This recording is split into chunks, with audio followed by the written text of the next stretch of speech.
பார்த்தா எச்சில் சுரக்குதா? ஏன் தெரியுமா? வெள்ளை சர்க்கரையால் செய்யப்பட்ட எந்த ஒரு பொருளை பார்த்தாலும் எச்சில் நிறைய சுரக்கும். ஏன் தெரியுமா? வெள்ளை சர்க்கரை என்பது விஷம். இவருங்க வெள்ளை சர்க்கரை வாங்கவே கூடாது. அச்சு வெல்லம், உருண்டை வெல்லம், பனங்கருப்பட்டி, பஞ்சாமிர்தம், தேனு, சப்பாட்டா பழம் இதெல்லாம் சாப்பிடுங்க, நல்லது. வெள்ளை சர்க்கரை கெட்டது. சர்க்கரை நோயாளிகளுக்கு வெள்ளை சர்க்கரை சாப்பிட்டா வியாதி வந்துடும் முதல்ல சொன்னாங்க. அது மாறி போய் சர்க்கரை நோயாளிகள் இனிப்பு சாப்பிட்டா அப்படின்னு மாத்தி விட்டாங்க. வெள்ளை சர்க்கரை எப்படி தெரியுமா தயாரிக்கிறாங்க? முதல்ல சர்க்கரை தயாரிக்கிறதா சொல்லி கொடுத்துறேன், புரிஞ்சுக்குங்க. இந்த கரும்பு இருக்கு இல்லையா, கரும்பை ஜூஸ் போட்டு, கரும்பு ஜூஸ் ரோட்ல விற்கிறாங்க இல்லையா, அதாங்க சர்க்கரை. இந்த கரும்பு ஜூஸ் எடுத்து என்ன பண்ணுவாங்கன்னா ஒரு குண்டால கொட்டி எரிப்பாங்க. கரும்பு ஜூஸ் சூடா எரியும் பொழுது அதுக்குள்ள கருப்பு கருப்பா அந்த அழுக்கெல்லாம் இருக்கு இல்லையா, அதெல்லாம் வரும் தனியா. மஞ்சளா பொன்னிறத்துல அந்த சர்க்கரை வரும். அதுல கொஞ்சம் ஹைட்ரோஸ், கொஞ்சம் சுண்ணாம்பு இதெல்லாம் கொஞ்சம் ஊத்துவாங்க. ஊத்தனா என்ன தெரியுமா, நல்லா பொங்கி வரும். அப்ப அந்த கருப்பா இருக்கு இல்லையா அந்த அழுக்கு, அந்த அழுக்கையில ஜல்லடை போட்டு எடுத்து அந்த குப்பையை ஓரமா கொட்டிடுவாங்க.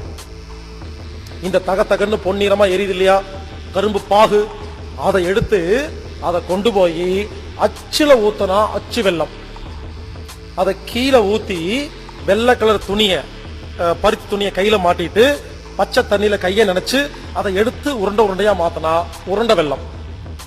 உருண்டை வெல்லம் எடுத்துட்டு இருக்கும் பொழுது டைம் ஆயிரும், லஞ்ச் டைம் வந்துடும்.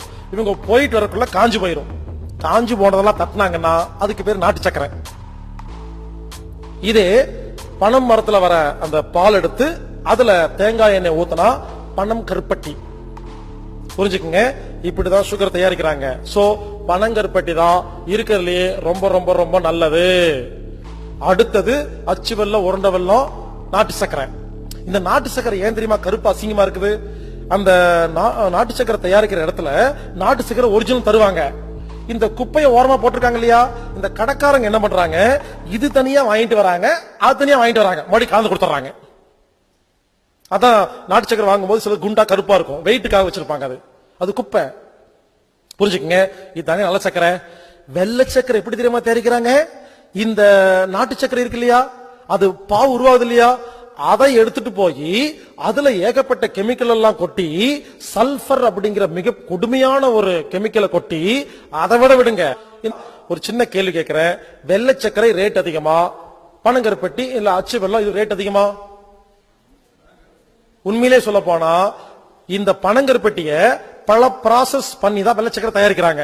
அப்போ ப்ராசஸ் அதிகமா பண்ணும்போது ரேட் அதிகமாகுமா கம்மியாகுமா? அதிகமாகும். ஏன் ரேட் கம்மியாகுது? இங்க பாருங்க, 1 கிலோ நாட்டு சர்க்கரைய 15 கிலோ வெள்ளை சர்க்கரையா மாத்துறாங்க. அதுல கெமிக்கல் போட்டு கட்ட கட்டமா கட்டுறாங்க. இந்த வெள்ளை சர்க்கரை எப்படி உருவாச்சுன்னு கேட்டீங்கன்னா, கொஞ்சம் வருஷத்துக்கு முன்னால பெரிய பெரிய 5 ஸ்டார் ஹோட்டல் எல்லாம் இந்த நாட்டு சக்கரை கலக்கும் போது அசிங்கமா இருந்து சொல்லி இந்த வெள்ளை சக்கரை கட்டி கட்டியா கட்ட கட்டமா கட்டி ஸ்டைலா வச்சிருந்தாங்க. அது ஃபேஷனா போய் கடைசியில கவர்மெண்ட் எடுத்து அதை வியாபாரம் பண்ண ஆரம்பிச்சிருச்சு. புரிஞ்சுக்குங்க, வெள்ளை சக்கரை வாங்காதீங்க, வீட்டுல வெள்ளை சக்கரையே வச்சுக்காதீங்க.